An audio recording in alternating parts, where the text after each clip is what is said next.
মাত্র এক রাতের মধ্যে, একদিনের মধ্যে ভারত বাংলাদেশ সম্পর্কে যেন একটা মিরাকেল চেঞ্জ চলে এসেছে, এবং সেই চেঞ্জটা এমন এমন জায়গায় রন্ধ্রে রন্ধ্রে আঘাত করেছে দুই দেশের সম্পর্কে, যেটা জোড়াতালি দেয়া এই গভর্নমেন্ট যদি সত্যি ইলেকশনটা করতে পারে 15 ফেব্রুয়ারি নাগাদ, এবং সেই ইলেকশন সময় যে এই টাইমে ভারতের সাথে আসলে সম্পর্ক উন্নয়নের আর তেমন কোনো সুযোগ আছে কিনা, এটা নিশ্চয়ই যারা রাজনৈতিক বিশ্লেষক এবং আন্তর্জাতিক সম্পর্ক বিশ্লেষক তারা ভেবে দেখবেন। দেখেন, বাংলাদেশে ভারতের হাই কমিশনার প্রণব ভার্মাকে ডাকলো বাংলাদেশ, সেই চ্যাপ্টারটা একরকম ভারত ক্লোজ করে দিল। তারা ওই ডাকার কারণটাকে ধামাচাপা দিয়ে তো বললো যে আমরা এগুলা ঠিক না, বাংলাদেশ যা যা বলছে এগুলা ঠিক না। হ্যাঁ, শেখ হাসিনা তার দেশে বসে কথা বলছে, এগুলো তারা গ্রাহ্য করছে না। এরপরে ভারত ভিন্ন ইস্যুতে বাংলাদেশে হাই কমিশনারকে ডাকলো, ডেকে সে খুব গুরুতর ভাবে বাংলাদেশে ভারতীয় এমবেসি যারা ঘেরাও করতে গেছে তাদেরকে স্টেটলিস্ট জঙ্গি সম্পৃক্ততার দায়ে অভিযুক্ত করছে, বুঝছে যে তারা জঙ্গিবাদ এবং উগ্রপন্থী মানুষ। এই উগ্রপন্থী মেসেজটাই মানে একদিনের এই অঘটন, তার মধ্যে দিয়ে ওসমান হাদির বিষয় মিলিয়ে ভারত বাংলাদেশ সম্পর্কে যেন এক রাতে একটা বিশ্রী অবস্থার দিকে চলে গেছে। আরো ঘটনা আছে, আমি আপনাদেরকে একটু বলি যে 15 ডিসেম্বর আপনার 16 ডিসেম্বর বাংলাদেশে ভারতে যে দিল্লিতে হাই কমিশন, সেখানে বিজয় দিবসের অনুষ্ঠান হয়েছে।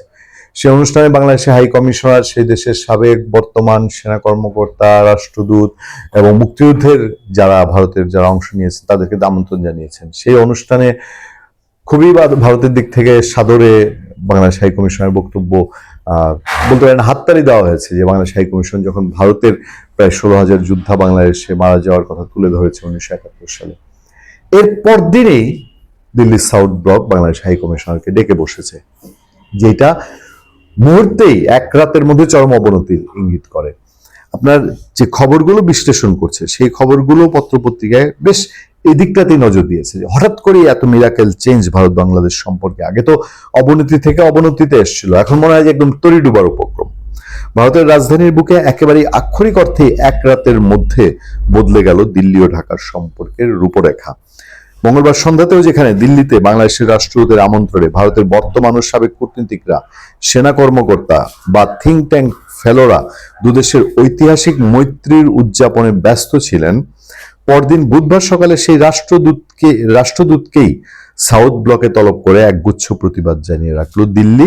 যদিও ভারত সরকারের পক্ষ থেকে বলা হয়েছে, ঢাকার কিছু চরমপন্থী গোষ্ঠী যেভাবে ভারতীয় দূতাবাসকে ঘিরে নিরাপত্তা হুমকি সৃষ্টি করেছে, সেটাই রাষ্ট্রদূতকে তলব করার প্রধান উদ্দেশ্য। তবে মন্ত্রণালয়ের কর্মকর্তারা ইঙ্গিত দিয়েছেন, সম্প্রতি বাংলাদেশে কোনো রাজনীতিবিদ যেভাবে প্রকাশ্য ভারত বিরোধী মন্তব্য করেছেন, সেই সব উস্কানিমূলক বক্তব্যের প্রতিবাদ জানানোটাও ছিল এই সমন পাঠানোর আরেকটা বড় কারণ।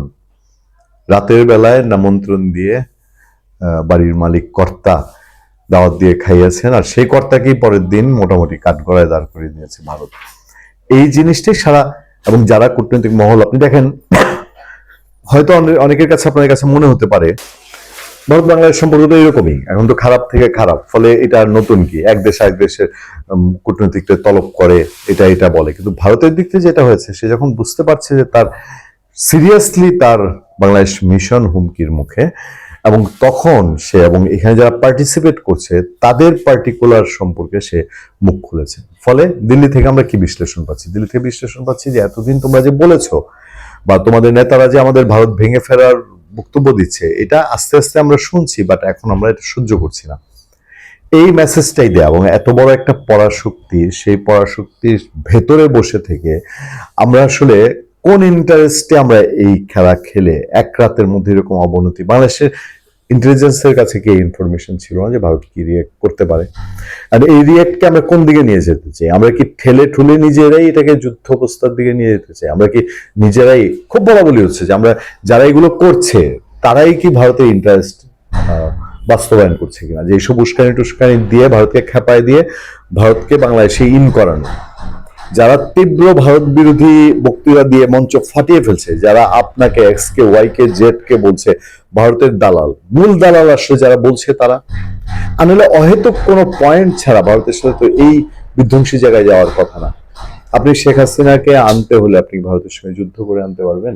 আপনার সত্যিকার ইচ্ছা থাকলে আপনি সেই কূটনৈতিক পরিসর ওয়ার্ল্ড ওয়াইড বাড়ছে না কেন? সারা পৃথিবীতেও তো বিচার আছে। আন্তর্জাতিক অপরাধ ট্রাইব্যুনাল কি শুধু বাংলাদেশে?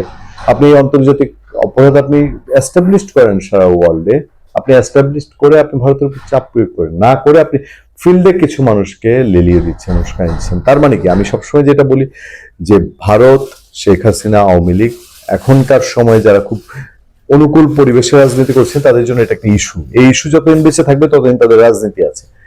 ভারত বিরোধিতা, শেখ হাসিনা, আওয়ামী লীগ বিরোধিতা এগুলো ছেড়ে দিলে তাদের কোনো আদর্শিক রাজনীতি কি আছে? আপনাকে কি নতুন বাংলাদেশে কোনো স্বপ্ন দেখাচ্ছে না? তাদের এটিচিউডের মধ্যে নতুন বাংলাদেশে কোনো স্বপ্ন আছে? তাদের রাজনৈতিক বক্তব্যের মধ্যে নতুন বাংলাদেশের স্বপ্ন আছে না? তারা যা যা করছে সেসব করার মধ্যে আওয়ামী লীগ বা বিএনপির সেই ক্ষমতাসীন থাকার যে কালচার, সেই কালচার থেকে আপনারা নতুন কিছু পাচ্ছেন?